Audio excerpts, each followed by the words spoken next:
एक राजा के पास बहुत ही सुंदर और वफादार घोड़ी थी।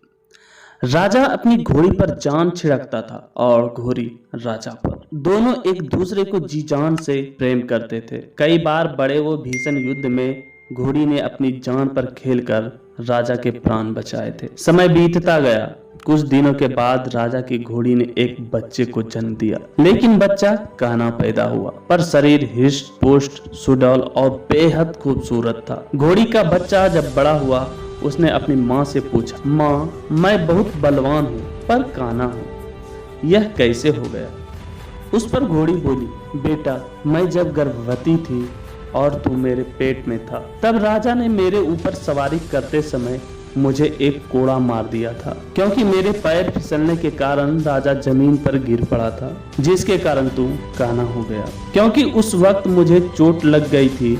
अपनी माँ की यह बात सुनकर बच्चे को राजा पर बहुत गुस्सा आया और उसने अपनी माँ से कहा, माँ, मैं इसका बदला जरूर लूंगा। माँ ने कहा, नहीं बेटा, ऐसा कभी मत सोचना, क्योंकि राजा ने हमारा पालन पोषण किया है। तू जो स्वस्थ है, सुंदर है, उसी के पोषण और कृपा से तो है। यदि राजा को एक बार गुस्सा आ गया तो इसका मतलब ये नहीं है कि हम उसे क्षति पहुंचाएं। पर उस बच्चे के समझ में कुछ नहीं आया। उसने मन ही मन राजा से बदला लेने की सोची और इसके लिए अवसर की तलाश करने लगा। आखिरकार एक दिन घोड़े को यह मौका मिल ही गया। राजा उसे एक युद्ध पर लेकर गया।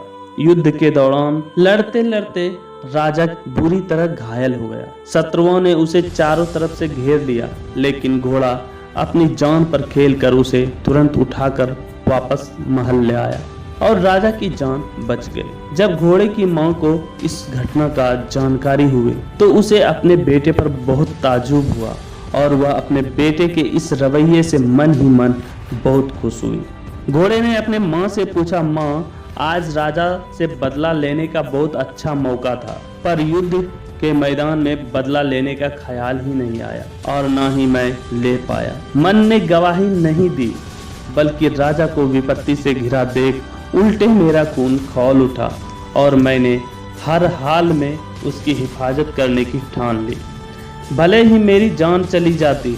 इतना कहकर घोड़ा रोने लगा।